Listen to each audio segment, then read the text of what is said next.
નમસ્કાર મિત્રો, કેમ છો? મજામાં? આજે નવા વર્ષની વાત છે, દિવાળી પછીના પ્રથમ દિવસની. તો આપણે એક હાસ્ય લેખકથી શરૂઆત કહીએ છીએ ને કે હશે તેનું ઘર વસે, પણ જાજુ હશે એનું ખસે, એ પણ ધ્યાન રાખવું.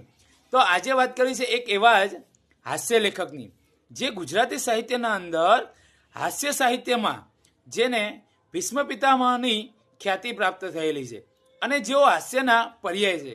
અને એના એવા કટાક્ષ છે, એનું એક ઉદાહરણ આપું છું તમને કે એમને જે હાસ્ય છે એની વાત કરે છે. તો એના અંદર એક છે કે બે મિત્રો વાતું કરી રહ્યા હતા અને બંને મિત્રો વાતું કરતા હતા ત્યારે એક મિત્રની પત્ની એના નોકર સાથે ભાગી જાય છે. ત્યારે એના મિત્રને કહે છે કે યાર, મને તો એવું વિશ્વાસ જ નથી થતો કે જે નોકર મારા ઘરની અંદર 10 વર્ષથી નોકરી કરે છે અને એ આવું કરી શકે. તો એનો મિત્ર સામેથી એને એમ કહે છે, તને તારા નોકર ઉપરનો વિશ્વાસની વાત થાય છે, પણ શું તને તારા ઘરવાળી એટલે કે પત્ની ઉપર તને એવો વિશ્વાસ હતો કે તે ભાગી જશે? તો આવું એમનું હાસ્ય હતું. એવા હાસ્ય લેખકની વાત કરી છે. અને જી હા, એ આપણે એમના પાઠ પણ ભણ્યા છીએ. ભદ્રમ ભદ્રમ જે ટ્રેનની અંદરની એની વાત આવે છે. તો એવા લેખક છે જેમનું નામ છે જ્યોતિન્દ્ર હરિશંકર દવે. જ્યોતિન્દ્ર હરિશંકર દવેની વાત કરીએ તો તેઓનો જન્મ 21 ઓક્ટોબર 1901માં સુરતમાં થયો હતો. તેમણે MA સુધીનો અભ્યાસ પૂર્ણ કર્યો હતો અને સુરતની અંદર ગુજરાતી અને સંસ્કૃત ભાષાના પ્રાધ્યાપક તરીકે સેવાઓ આપી હતી. સાથે સાથે તેઓ મુંબઈ ગયા અને મુંબઈની અંદર કનૈયાલાલ મુનશીની જે ગુજરાત અને બીજું એક મુંબઈ સાપ્તાહિક આવતું હતું તેમાં પણ એમણે હાસ્ય લેખો ઘણા લખ્યા છે. આ સમય દરમિયાન મુંબઈની અંદર જ્યારે તેઓ ગયા ત્યારે આઝાદીની ચળવળો ચાલી રહી હતી. તો એમાં કનૈયાલાલ મુનશીને જેલમાં જવું પડે છે. એ સમય દરમિયાન તેઓ ત્યાંથી નીકળી અને એક શાળાના અંદર શિક્ષક તરીકે જોડાય છે અને તેઓ સુરત પરત આવે છે. ફરીથી જ્યારે તેઓ કનૈયાલાલ મુનશી પાસે આવે છે અને એમને બોલાવવામાં આવે છે ત્યારે તેઓ ફરીથી મુંબઈ જાય છે અને એમની સાથે જોડાય છે. વાત કરીએ એમના લેખનની, તો એમનું લેખન 1932માં એમનું પહેલું પુસ્તક જે હાસ્ય લેખન તરીકેનું છે રંગતરંગ તે આવે છે. અને ત્યાર પછી તો તેની જે ખ્યાતિ પ્રાપ્ત થાય છે એના આધારે એ વારાફરતી 1 થી 6 ભાગ એના આવે છે.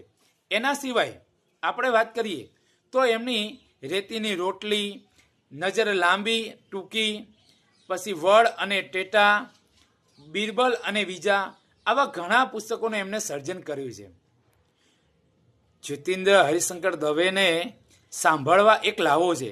જેમ વર્તમાન સમયમાં આપણે સાઈરામ દવેને સાંભળવા હોય તો આપણને કેવું લાગે, હા ભાઈ સાઈરામ દવે આવ્યા હોય તો આપણે તો જવું જ પડશે, કારણ કે એમને સાંભળવા એક લાવો છે. એવો જ તે સમયની અંદર જ્યોતિન્દ્ર હરિશંકર દવેનું નામ હતું. જ્યોતિન્દ્ર હરિશંકર દવેની વાત કરીએ તો તેમને સાંભળવા ને જે લાવવાની વાત કરી એમ તમે એને વાંચો તો તમને હસવું તો આવે જ, પણ તેમને સાંભળો એટલે વધારે ખડખડાટથી તમે હસો. એવા એમના લેખો અને એવી એમની વાતો હતી.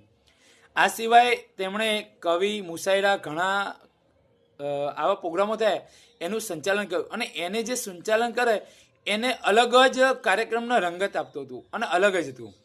વાત કરીએ એમને કયા કયા પારિતોષિક મળેલા છે, તો હરિશંકરના સુપુત્ર જ્યોતિન્દ્ર દવે એમને એક નર્મદ ચંદ્રક મળેલું છે જે 1940માં, અને 1941ની અંદર તેમને સુવર્ણચંદ્રક, રંજીત રામ સુવર્ણચંદ્રક જે ગુજરાતી સાહિત્યનું ઉચ્ચ કક્ષાનું પારિતોષિક છે તે પણ એમને પ્રાપ્ત થયેલું છે. એના સિવાય ગલિયારા અને ગુજરાતી સાહિત્ય પરિષદના પ્રમુખ પદે પણ તેઓ રહી ચૂક્યા છે. તો આવા હતા આપણા જ્યોતિન્દ્ર હરિશંકર દવે. અને આ હાસ્યના એક મહાન સાહિત્યકારનું 11 સપ્ટેમ્બર 1980ના રોજ નિધન થાય છે અને આપણી વચ્ચેથી વિદાય લેશે. તો આવા હતા જ્યોતિન્દ્ર હરિશંકર દવે, જેની વાત કરીએ તો પણ આપણને હસવું આવે અને એમની જે લેખો છે એની વાત કરતા તો પણ વધારે હાસ્ય આવે. તો આપણે સૌ એમના એકાદા પુસ્તકને તો વાંચવું જ જોઈએ. અસ્તુ, આવજો મિત્રો.